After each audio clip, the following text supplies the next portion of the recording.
Press आहे का?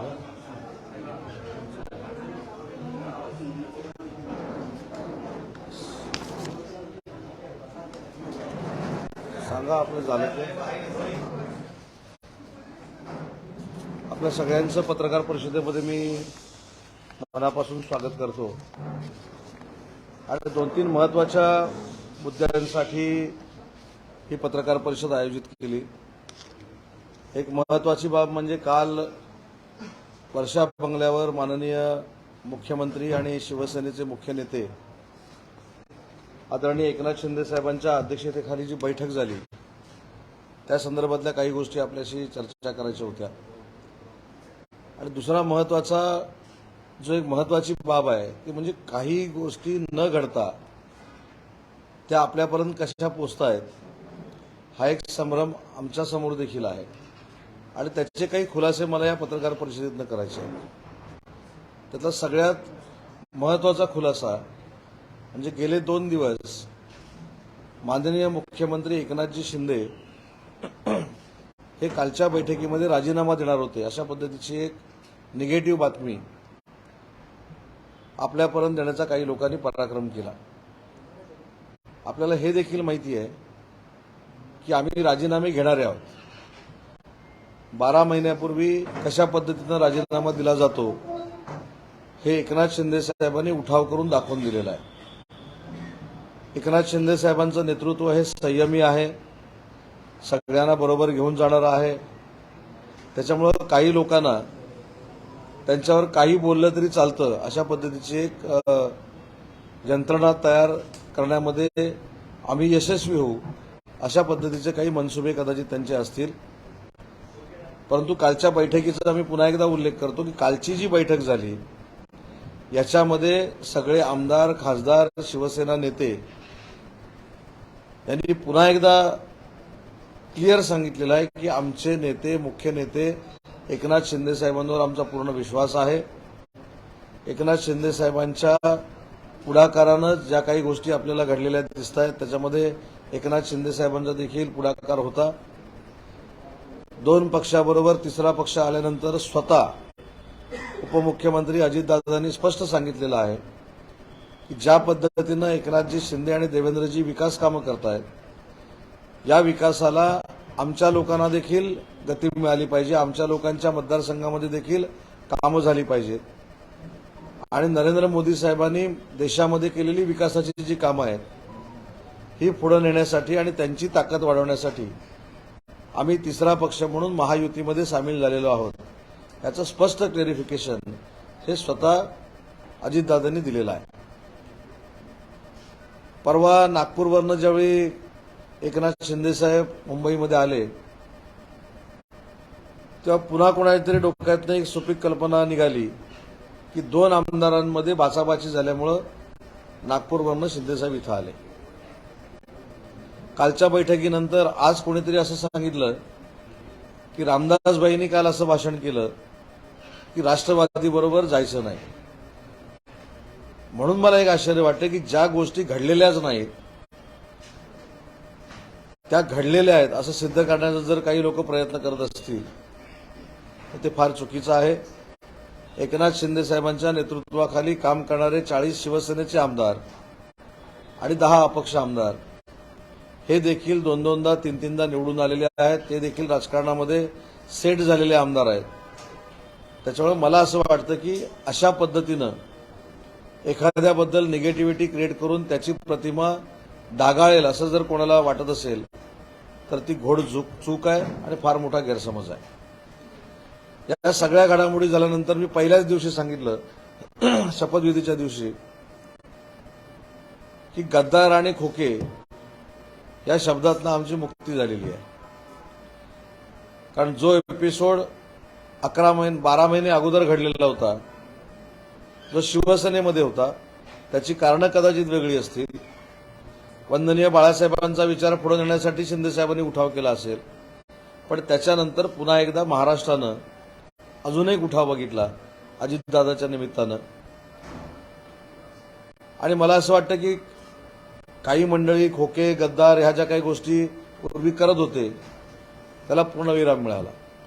आणि एक सिद्ध झालं की मागच्या 2.5 वर्षामध्ये प्रशासन आणि शासन काम करत नव्हतं, त्याच्यावर दादांच्या या उठावानं शिक्कामोर्तब झालं. काल देखील दादांनी त्यांच्या भाषणामध्ये काही त्यांच्या पक्षाच्या गोष्टी ठेवत असताना एकनाथजी शिंदे आणि देवेंद्रजी कशा पद्धतीनं विकासात्मक कामं करतायत याचा उल्लेख देखील त्यांनी केला. म्हणून त्यांच्या पक्षामध्ये जी काही घडामोड झाली त्याच्यामध्ये मला जायचं नाही, त्याच्यावर मला भाष्य करायचं नाही, त्याच्यामध्ये जाऊन त्यांच्या पक्षामध्ये काय चाललंय हे बोलण्याचा देखील मला अधिकार नाही. पण शिवसेना जी वंदनीय बाळासाहेबांच्या विचारानं मुख्य नेते एकनाथ शिंदे साहेबांच्या नेतृत्वाखाली चाललेली आहे, त्यातले सगळेचे सगळे आमदार आणि खासदार हे काल बैठकीला उपस्थित होते. या बैठकीमध्ये येणाऱ्या लोकसभेच्या अधिवेशनामध्ये, विधानसभेच्या अधिवेशनामध्ये विधान परिषदेच्या आमदारांनी कामकाज कसं करावं, विधानसभेच्या आमदारांनी कामकाज कसं करावं, मंत्र्यांनी काय योगदान द्यावं, ज्या ठिकाणी आज पत्रकार परिषद होते या ठिकाणी जनतेसाठी कुठच्या मंत्र्यांनी वेळ द्यावा याच्यावर सविस्तर चर्चा करण्यात आली. संघटनात्मक बांधणी ही बूथ स्तरावर झाली पाहिजे. असलेले आमदार तर निवडून येणारच आहेत, परंतु त्याच्यामध्ये अधिकच्या आमदारांची भर पडली पाहिजे. अशी खेळीमेळीनं संघटनात्मक चर्चा झालेली असताना जे घडलंच नाही ते आपल्यापर्यंत पोचवून एक संभ्रम निर्माण करायचा आणि त्याच्यातनं आपली पोळी बाजून घेण्याचा प्रयत्न करायचा, अशी लोक काही उद्योग करतायत. त्यांच्यासाठी नाही, परंतु जनतेमध्ये हा संभ्रम राहू नये यासाठी या पत्रकार परिषदेचं मी आयोजन केलंय. दुसरी एक महत्वाची गोष्ट आहे की 11 महिन्यापूर्वी 12 महिन्यापूर्वी म्हणजे 11 महिन्यापूर्वी आम्ही मंत्री झालो, परंतु 12 महिन्यापूर्वी जो उठाव शिंदे साहेबांच्या नेतृत्वाखाली झाला तो कुठच्या पक्षातनं झालेला आहे हे आपल्या सगळ्यांना माहिती आहे. पण ज्या पक्षातनं उठाव झालाय तिथं परत जाण्याचा काही प्रश्न येत नाही किंवा त्यांनी आमच्याकडे येण्याचा प्रश्न येत नाही. आज महायुती भरभक्कमपणानं जर 200 पेक्षा जास्त आमदार घेऊन महाराष्ट्राला स्थिर सरकार देत असेल आणि भविष्यामध्ये एकनाथ शिंदे साहेबांच्याच नेतृत्वाखाली खासदारकीच्या आमदारकीच्या निवडणुका होत असतील तर आम्हाला कोणाचीही आवश्यकता नाही हे देखील मला ठामपणाने इथे सांगितलं पाहिजे.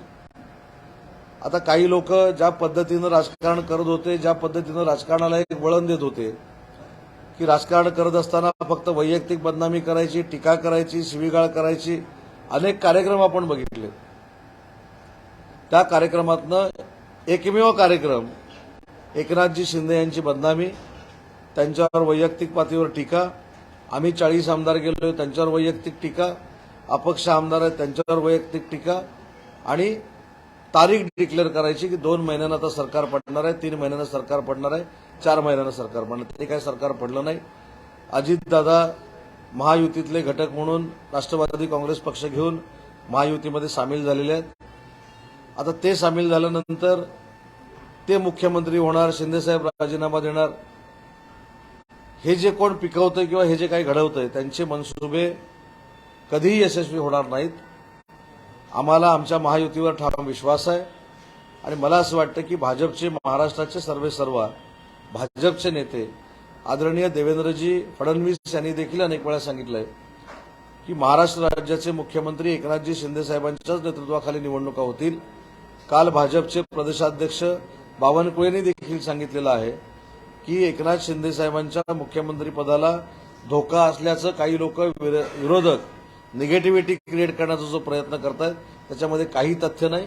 आणि म्हणून मला असं वाटतं की जे घडलेलंच नाही ते घडलं म्हणून आपल्यापर्यंत पोहोचवणं हे काही योग्य आहे असं मला वाटत नाही आणि हा लोकशाहीतला अतिशय एक घाणेरडा प्रकार आहे असं माझं मत आहे. शिंदे गटातील काही पदाधिकाऱ्यांची घरवापसी झाली आहे, मातोश्रीवर कशा बातम्या येत होत्या, त्या अनुषंगाने काय सत्य आहे? कोणाची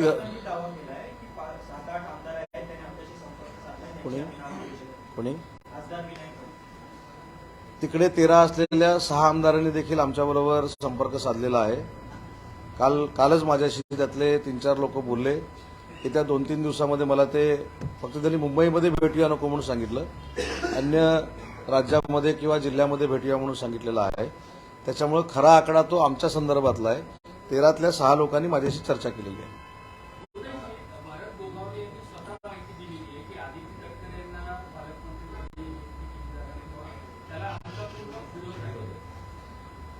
ज्यावेळी पहिल्यांदा बंड झालं रायगडमध्ये, त्यावेळी नेतृत्व कदाचित सक्षम नसल्यामुळे ते बंड झालं. ते बंड काय होतं की त्यावेळेचे पालकमंत्री जे आहेत ते आम्हाला विश्वासात घेत नाहीत, आमची विकासाची कामं करत नाहीत, आम्हाला विश्वासात न घेता आमच्या मतदारसंघामध्ये हस्तक्षेप होतो. मी काल देखील सांगितलं की याच्यावर साधी गोष्ट आहे की जी सुप्रीम अथॉरिटी आहे मंत्रालयाची सरकारमधली, त्यांनी त्याच्यामध्ये हस्तक्षेप केला पाहिजे. पूर्वीचे दिवस आणि आताचे राजकीय दिवस हे बदललेले आहेत. आता एकनाथ शिंदेसाहेब महाराष्ट्र राज्याचे मुख्यमंत्री आहेत, ते देखील ग्रासरूटपर्यंत मुख्यमंत्री पदापर्यंत पोहोचलेले आहेत. त्याच्यामुळे भविष्यात कुठच्याही जिल्ह्यामध्ये असं तणावाचं वातावरण निर्माण होणार नाही, एकामेकाचे मान अपमान होणार नाहीत, मानच दिले जातील, प्रत्येकाला दिले जातील, अपमान होणार नाही, याची दक्षता शिंदे साहेबांच्या नेतृत्वाखाली नक्की घेतली जाईल. आणि तेवढं राजकीय ज्ञान बाकीच्यांपेक्षा हे एकनाथ शिंदे साहेबांना नक्की आहे. त्याच्यामुळे असे वाद भविष्यामध्ये होणार नाहीत याची दक्षता नक्की सरकारकडून घेतली जाईल. खाते वाटपाचा अधिकार हा मुख्यमंत्री महोदयांचा असतो. ते या दोघांशी चर्चा करतील आणि लवकरात लवकर होईल.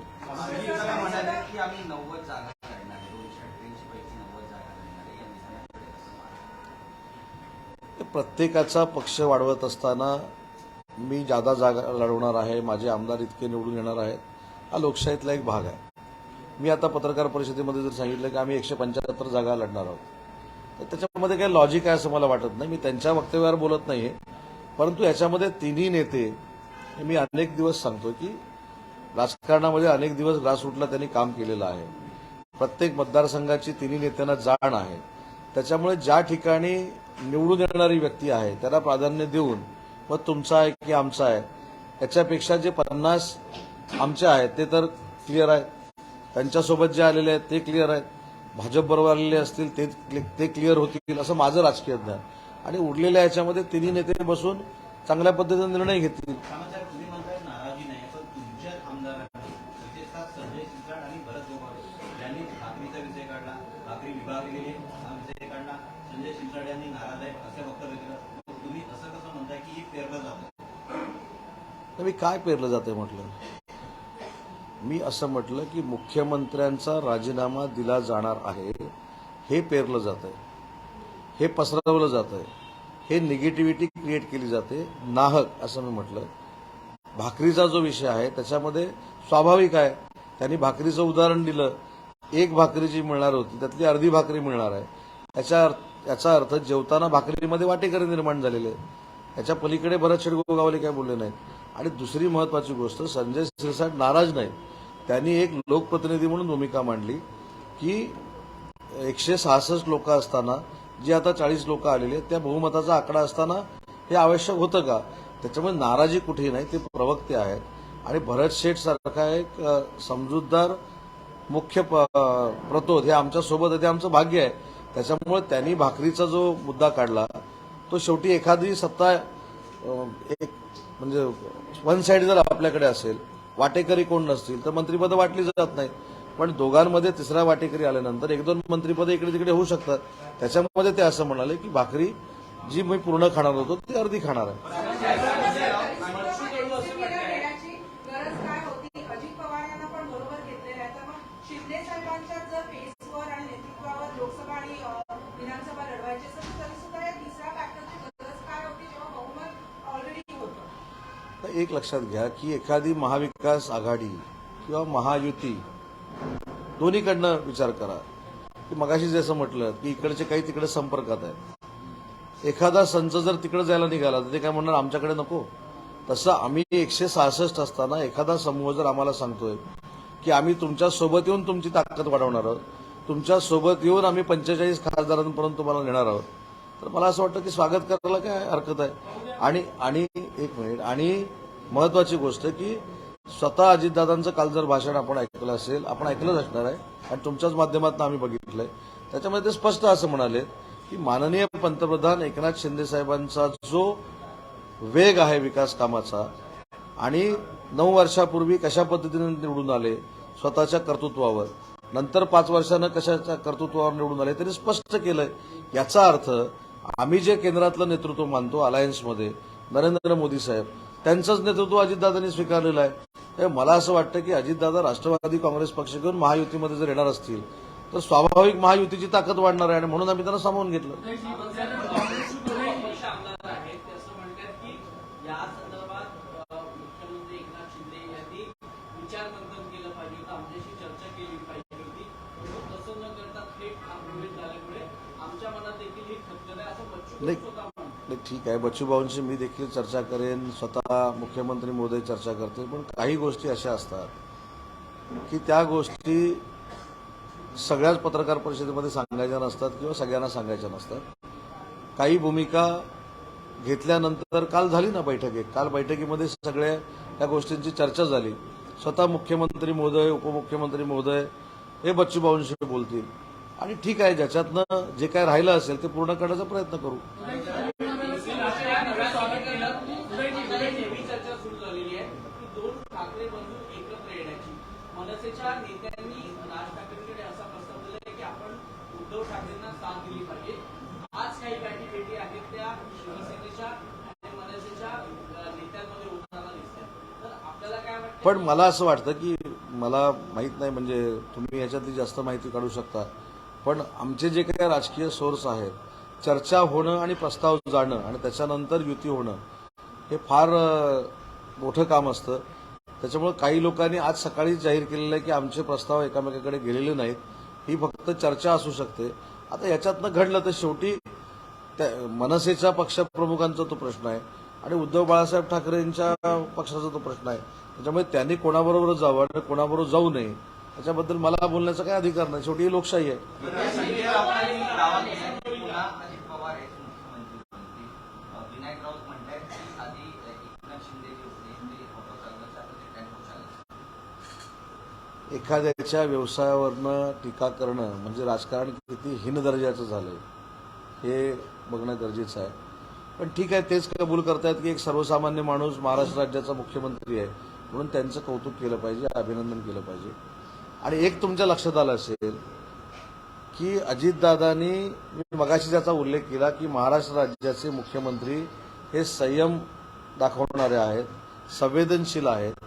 ज्या सहकाऱ्यांबरोबर पूर्वी काम केले त्यांनी टीका केलेली असताना सुद्धा त्या टीकेकडे लक्ष द्यायचं नाही, हा त्यांचा स्वभाव आहे. म्हणून काही लोक अजितदादा राष्ट्रवादी काँग्रेस पक्ष महायुतीत घेऊन आल्यानंतर देखील त्यांच्याबद्दल काही बोलत नाही. माझं म्हणणं, जे खोके, जे गद्दार, ही जी काय भाषा चालू होती ती आता ह्यांची का बंद झाली राष्ट्रवादी काँग्रेस पक्षाच्या बाबतीत हे देखील जाहीर करावं ना. आम्ही बोललो नाही, आम्ही संयम ठेवतो, आम्ही पॉलिटिकल एथिक्स कुठेतरी पाळतो म्हणून काही लोकांचं साध्य होतंय. आता जी लोक बाजूला आली याच्यामध्ये फक्त काही लोक महायुती, महाआघाडी, महाविकास आघाडी म्हणतात. पवार साहेबांचं देखील एका बाबतीमध्ये कौतुक केलं पाहिजे की ज्यावेळी हे सगळे आमदार बाजूला झाले त्यावेळी त्यांना आपणच प्रश्न विचारला की तुम्ही आता खोके म्हणून त्यांना हिणवणार का. त्यावेळी त्यांनी सांगितलं की हा माझा स्वभाव नाही, मी लोकशाही मानतो.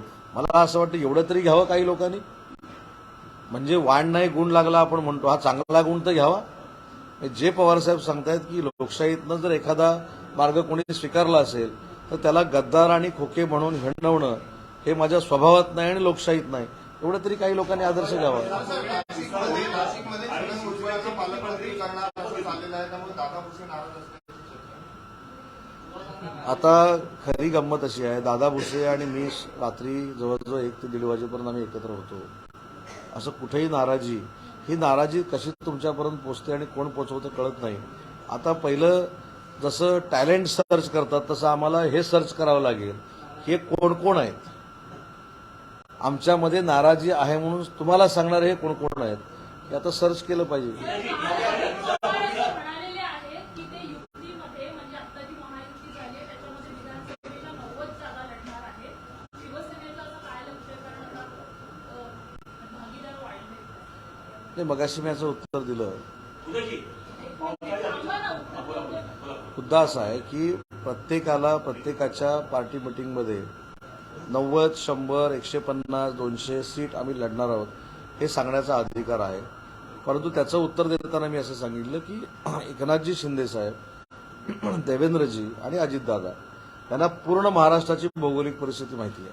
त्याच्यामुळं उरलेल्या ज्या जागा आहेत म्हणजे आमच्यावर असलेले 50 दादांबरोबर असलेले काही लोक, त्याच्यानंतर आलेली लोक आणि बीजेपी बरोबर असलेले आमदार, हे सोडून उरलेले जे काही मतदारसंघ राहतात त्याच्यामध्ये तिघं बसून निर्णय घेतील. आणि उद्या असं समजा की तुम्ही हा प्रश्न विचारला म्हणून मी तुम्हाला सांगितलं आम्हाला पण 150 लढायचे आहेत, त्याच्यामध्ये काय लॉजिक आहे?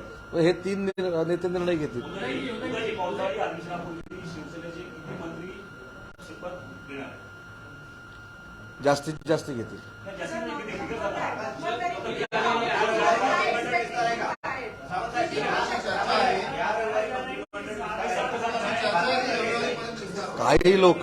काही लोक जसं सरकार पडणार आहे म्हणून मुहूर्त देतात, तसं काही मी मुहूर्त देणार नाही.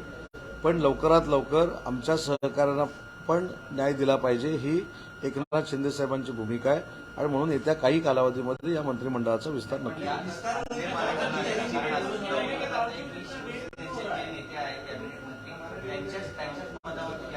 याच्यामध्ये आमच्या मंत्र्यांना किंवा आमदारांना कुठेही असं वाटत नाही की खांदेपालट होताना अजून काय होईल, मंत्री होताना. आमचा पूर्ण विश्वास मुख्यमंत्री एकनाथ शिंदे साहेबांबरोबर आहे.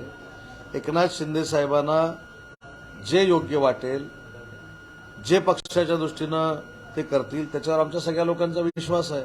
त्याच्यामुळे खांदेपालट, मंत्री कोण होणार आहे, एकदा नेत्याला अधिकार दिल्यानंतर त्याच्यामध्ये आपण प्रश्नचिन्ह निर्माण करणं हे काही योग्य नाही. उदयजी, विकासाचा दृष्टिकोन ठेवून तुम्ही म्हणता की तुमच्या महायुतीमध्ये राष्ट्रवादी आले, आता तसाच विकासाचा दृष्टिकोन ठेवून काँग्रेसचे काही आमदार आले, मी राष्ट्रवादी स्वागत करते, काँग्रेसचंही स्वागत करते.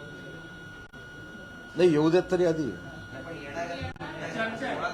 नाही म्हणता एक लक्षात, म्हणणं वेगळं आणि 40 लोक घेऊन येणं वेगळं. आधी किती येत आहेत ते बघू. त्यांना शुभेच्छा आहेत ह्या त्यांच्या कार्यासाठी. आल्यानंतर त्याचा निर्णय आता हे तिघं मिळून घेतील. येणार हे आता तुमच्याकडनं मला कळलं. मी त्याचंच म्हटलं, येणं वेगळं आणि म्हणजे येतो म्हणून सांगणं वेगळं, वातावरण तयार करणं वेगळं आणि डायरेक्ट येणं वेगळं. आधी येऊ देत आणि ते येण्यासाठी त्यांना शुभेच्छा आहेत ना.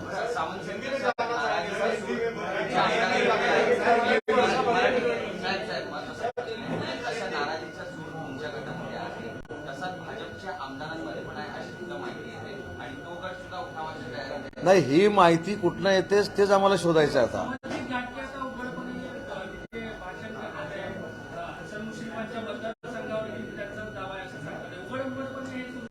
एक लक्षात घ्या, अशा गोष्टी काही काळ चालतात. मी देखील राष्ट्रवादी काँग्रेस पक्षाच्याच उमेदवाराबरोबर लढलो होतो. पण काही गोष्टी नेत्यानं पुढाकार घेऊन केल्यानंतर जर नेत्यावर विश्वास असेल तर त्या विश्वासाला आपण पात्र ठरलो पाहिजे. त्याच्यामुळे समरजित असतील किंवा अन्य कोण असतील, थोडं दुःख प्रत्येकाला होणारच आहे ना.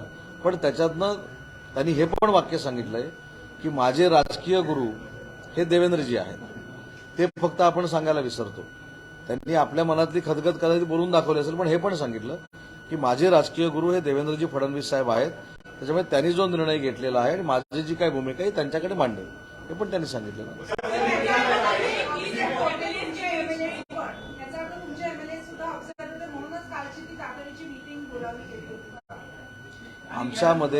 आमच्यामध्ये कोणी अपसेट नव्हतं. पण महत्वाची गोष्ट अशी आहे की एखादी घटना घडल्यानंतर त्याच्यामध्ये कोणाच्याही मनामध्ये शंका राहू नये म्हणून जर आमच्या नेत्यांनी पुढे येऊन स्वतःहून सगळ्यांना बोलून काही गोष्टी जर सांगितल्या असतील तर वावगं कुठे आहे, शेवटी पक्षातली लोकशाही आहे. पण काही गोष्टी 3-4 दिवसामध्ये ज्या काही घडल्या की बाबा आम्ही आता बरोबर कुठं जाणार, परत आमच्यावर कोण येणार, तर मी सुरुवातीलाच सांगितलं की अशा बाबतीमध्ये कुठेही 0.1% नाही, 0% देखील विचार नाही की कुठं परत जायचा, परत सोबत कोणाला घ्यायचा. ज्या ठिकाणून आपण एका वेगळ्या विचारानं बाहेर पडलो तिथं परत जाण्याचा प्रश्न येत नाही. पिछले कुछ दिनों से काफी चर्चाएं चल रही है, क्या मुख्यमंत्री इस्तीफा देंगे, क्या आपके खेमे में कुछ अनहैप्पी मिनिस्टर्स हैं और नहीं, ये आपको बताने वाला अभी हमको ढूंढना पड़ेगा कि हाथापाई होगी, मुख्यमंत्री साहब अभी रिजाइन दे रहे हैं, अभी ऐसा हो रहा है वैसा हो रहा है. हम रिजाइन लेने वाले हैं, हमने दिखा दिया है एकनाथ शिंदे साहब के नेतृत्व में. शिंदे साहब के नेतृत्व में एमपी के और एमएलए के चुनाव होंगे. ये खुद बावन कुड़े साहब ने बताया है, जो भाजपा के सर्वे सर्वा है वो देवेंद्र जी ने भी बताया है। इसलिए आपके पास जो कोई आता है और झूठ ब्रीफ करके जाता है उसको हम अभी ढूंढ निकालेंगे। ऐसी कोई भी बात नहीं है। हमारे सब एमएलए कल मीटिंग में थे, एमपीज थे, और कल विकास के बारे में चर्चा हुई। और जो आने वाला सेशन है लोकसभा और विधानसभा का, उसमें क्या क्या डेवलपमेंट की बातें होनी चाहिए उसके ऊपर चर्चा होगी। सर, 6 से 8 विधायक आपके पाले के उद्धव गुट के संपर्क में है, ऐसा विनायक राउत का कहना है, क्योंकि असंतुष्टि है, क्योंकि अब अजीत पवार आप लोगों के साथ गठबंधन में आ गए हैं और आप लोगों से इसके बारे में चर्चा नहीं की। विनायक राउत गलत खबरें प्लांट कर रहे हैं, क्या आपको ऐसा लगता है? नहीं, कौन कर रहा है वो जाने दो, लेकिन उन्होंने जो बोला है कि 6 से 8 लेके उनके संपर्क में है, तो 6 से 8 बोले, मेरे संपर्क में तो 6 लोग हैं। कल ही शाम को उनसे बात हुई, उन्होंने बुलाया कि बंबई में नहीं मिलेंगे, बाहर मिलेंगे। तो उनके पास कहां से जाएंगे 6-8? उनके ही 6 यहाँ आने वाले हैं। तो ये सिर्फ जो मॉरल सपोर्ट रहता है, जो बचे हुए एमएलए है, बचे हुए कार्यकर्ता है, उनके लिए जो मॉरल सपोर्ट क्रिएट करना चाहिए वो कर रहे हैं, बाकी कुछ भी नहीं। 5 से सर एमएलए के नेता गए हुए हैं संजय राउत से मिलने के लिए सामना के ऑफिस में, और सर लगातार जो है ये दोनों तरफ के कार्यकर्ताओं की मांग है कि दोनों ठाकरे, मेरे ख्याल से संजय राउत साहब ने जब ठाकरे पिक्चर बनाई थी, उसके डायरेक्टर अभिजीत पानसे जी थे। अभी कोई ये सब जो हो रहा है उसके ऊपर अगर पिक्चर निकालना हो तो अभिजीत पानसे डायरेक्टर है कि प्रोड्यूसर है, वो देखने के लिए गए रहेंगे। मेरे ख्याल से मनसे के नेता राज ठाकरे साहब है, वो फाइनल करते हैं कि मनसे ने कहाँ जाना चाहिए और किससे अलायंस करनी चाहिए। अभिजीत पानसे साहब क्यों गए संजय राउत के पास, वो बताएंगे। मेरे ख्याल से वो कल्चरल इसमें काम करते हैं, उन्होंने उनके साथ भी काम किया है, इसलिए गए रहेंगे। मेरे को मालूम दोनों ठाकरे परिवार से भाइयों को साथ में आने की बातें कयास लगाई जा रही है सर, इसको लेकर क्या कहें? अभी 2 ठाकरे भाई एक साथ में आए तो हम क्या करें?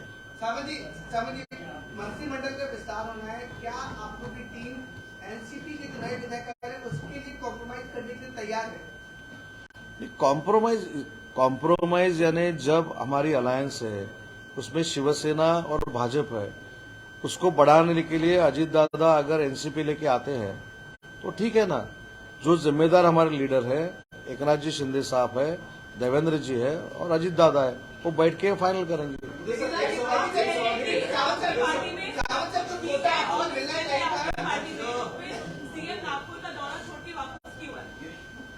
अरे नागपुर का दौरा वापस छोड़ के क्यों आए? तो कल हमारी मीटिंग भी हो गई, कल पूरे दिन वो मीटिंग में थे एमएलए के लिए, लेकिन हाँ आज भी है ना, वो आज भी शाम को प्रेसिडेंट के साथ है। ये देखो, ये मेरे ख्याल से अंडरस्टैंडिंग में ये सरकार चलता है। वहां के लीडर देवेंद्र जी है और डिप्टी सीएम है, वो अगर वहां कार्यक्रम को है तो सीएम साहब यहाँ आ गए, लेकिन प्रेसिडेंट को रिसीव करने के लिए एज अ प्रोटोकॉल सीएम साहब नागपुर में थे। लगातार अपनी नाराजगी जता रहे सार्वजनिक तौर पर कि जो एनसीपी उनके साथ आई है इस बारे में चर्चा नहीं की गई थी और अजीत पवार की वजह से आप लोग शिवसेना से अलग हुए थे, इस बात की नाराजगी जता चुके और आप कह रहे हैं ऑन इज वेल है। नहीं, आपको बताया मालूम नहीं, मैंने ये भी बोला कि भरत सेठ गोगावले ये बोले थे, वो हमारे मुख्य प्रतोद है, उन्होंने क्या बोला कि हमारे पास जो एक भाकरी थी अभी वो आधी खाने के लिए हमको मिलेगी। यानी जब पार्टी में दूसरा आदमी आ जाता है या अलायंस में दूसरा पार्टी आ जाता है तो मिनिस्ट्री महामंडल जो रहते हैं वो कमेटी उसमें शेयरिंग हो जाता है, इसलिए वो बोले, बाकी कुछ नहीं। अपने कोटे के साथ कैबिनेट, ऐसी खबर है कि 7 कैबिनेट की सीटें जो है वो आपको मिल सकती है, उसमें से इंडिपेंडेंट एमएलए को आप कितनी सीटें शेयर करेंगे? जो मिनिस्ट्री एकनाथ शिंदे साहब के पास आएंगी शिवसेना में, उसमें सबको साथ में लेके शिंदे साहब जाएंगे, इतने तक मेरे को मालूम है। अजीत पवार 90 सीट का दावा कर रहे हैं सर, आगामी विधानसभा चुनाव में वो 90 सीट की उन्होंने अपनी मांग रख दी है कि वो मांगेंगे उतनी सीट, 90 सीट, क्या कहेंगे? नहीं, पार्टी के रैली में, पार्टी के बैठक में अपने जो एमएलएज रहते हैं, अपने जो कार्यकर्ता रहते हैं, उनको मॉरल देने के लिए नेता का यही काम ही है कि उनको मॉरल सपोर्ट देना है। ठीक है, वो 90 लेंगे, 100 लेंगे, बीजेपी 150 लेंगे, हम 150 लेंगे, ये फाइनल होगा ना। अभी से वो उन्होंने स्पीच में बोला है कल बोला है इसलिए हमने हमारे जो 90 सीट है वो उनको दे दी, ऐसा नहीं होता। ये सब अंडरस्टैंडिंग में होगा, तीनों नेता बैठ के फाइनल करेंगे। और हमारे पार्टी में जब मीटिंग रहती है हम भी यही बोलते हैं, हम 150 लड़ने वाले हैं। तो ये पार्टी लोगों को, पार्टी वर्कर को मॉरल सपोर्ट देने की एक लोकशाही की टेक्निक है। सावंत साहब, आने वाले दिनों में लोकसभा चुनाव है, विधानसभा चुनाव है, यहाँ तक एक तरीके की आप लोग का दो पार्टी निकली, बीजेपी और आप। अजीत दादा पवार के आने से आपको कहाँ कॉम्प्रोमाइज करना पड़ेगा, सीट को लेकर, पोर्टफोलियो को लेकर? नहीं, कॉम्प्रोमाइज काय के लिए करना पड़ेगा? तो 3 सीट है, 3 पार्टी कॉम्प्रोमाइज करना। सुनो, अभी देखो मेरा जो कॉन्स्टिट्यूंसी है वहां से मैं 90,000 से चुन के आता हूँ, वो तो अजीत दादा नहीं मांगेंगे। अभी जिनका आपने नाम लिया कि वो बोल रहे कि 6-8 हमारे साथ है, वो हमसे चुन के आए थे, वो तो अजीत दादा नहीं मांगेंगे, बराबर है? कॉन्फ्लिक्ट तो होगा ना? नहीं, मैं वही बोला ना, मैंने मेरा जो एमपी का कॉन्स्टिट्यूंसी है जहां से हम हमारा कार्यकर्ता खड़ा करने वाले हैं, उसमें भी तो हम अंडरस्टैंडिंग में करेंगे ना। तो ये डिस्कशन होना चाहिए। ऐसा प्रेस कॉन्फ्रेंस में रत्नागिरी हमको मिला, कोल्हापुर उनको मिला, पुणे हमको मिला, मुंबई उनको मिला, ये नहीं हो सकता। तीनों नेता बैठ के ये फाइनल करेंगे कि रत्नागिरी किसको देना चाहिए, कोल्हापुर किसको देना चाहिए, पुणे किसको देना चाहिए, नागपुर किसको देना चाहिए। ये 3 लोग जो है वो मेरे ख्याल से मैच्योर्ड पॉलिटिशियंस है। इसलिए आपके मन में जो शंका है कि क्या होगा, कुछ भी नहीं होगा। आप वो मन में शंका मत रखो, जो होगा वो अच्छा ही होगा और हमारे एमपी 45 के आगे रहेंगे।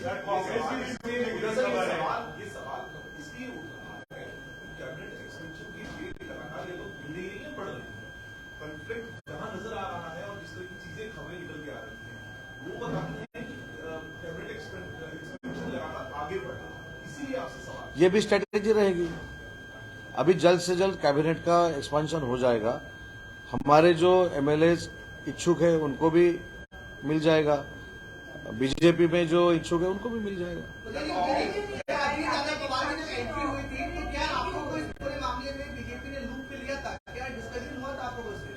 महाराष्ट्र राज्य के मुख्यमंत्री एकनाथ शिंदे साहब के नेतृत्व में ही ये सब हुआ है। देवेंद्र जी, एकनाथ जी ने मिलके बैठ के ये सब फाइनल किया है। इसलिए किसको विश्वास में लिया, किसको विश्वास में नहीं लिया, ये बात ही नहीं हो सकती। महाराष्ट्र राज्य के मुख्यमंत्री एकनाथ जी है और उनको पूरा विश्वास में लेके उनके नेतृत्व में ही ये सब जो कुछ हुआ है उनके नेतृत्व में हुआ है। सर, कांग्रेस के साथ अब ऑपरेशन लोटस होने वाला है। करीबन 15 से 17 विधायक भूखने की खबर जो है कि संपर्क में है। आपके ही कुछ नेताओं ने नहीं, क्या है कि खबरें ऐसी बहुत आती है। अभी आपके पास खबर आई कि नहीं, ठीक है ना, दावा करना ये ठीक है, लेकिन एक्चुअल वो होने के बाद बताएंगे क्या हो गया है, कितने आ गए, क्या करने वाले ये सब। सर, आप जितने शीर्ष नेतृत्व है लगातार कॉन्फ्लिक्ट को डिनाई कर रहा है, लेकिन वहीं आप ही के विधायक इस बात का जिक्र करते हैं कि ट्रिपल इंजन नहीं बल्कि डबल इंजन सरकार ही है।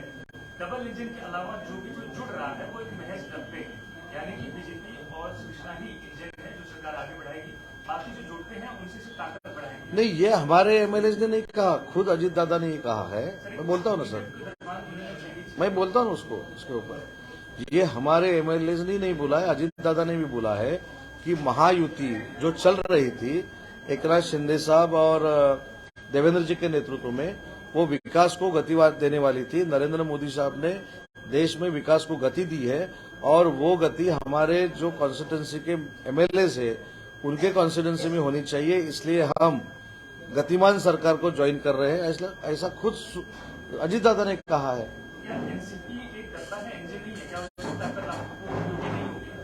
नहीं, ये ठीक है, वो तीनों भी लीडर है, अपनी जगह वो लीडर है, वो एनसीपी के लीडर है, हमारे नेता शिवसेना के लीडर है और देवेंद्र जी बीजेपी के लीडर है। मैं ऐसा वो डिब्बा है, इंजन है, एरोप्लेन है, चार्टर फ्लाइट है, ऐसा नहीं बोलने वाला हूँ। वो तीनों लीडर है और लीडर करके वो डिसीजन लेंगे।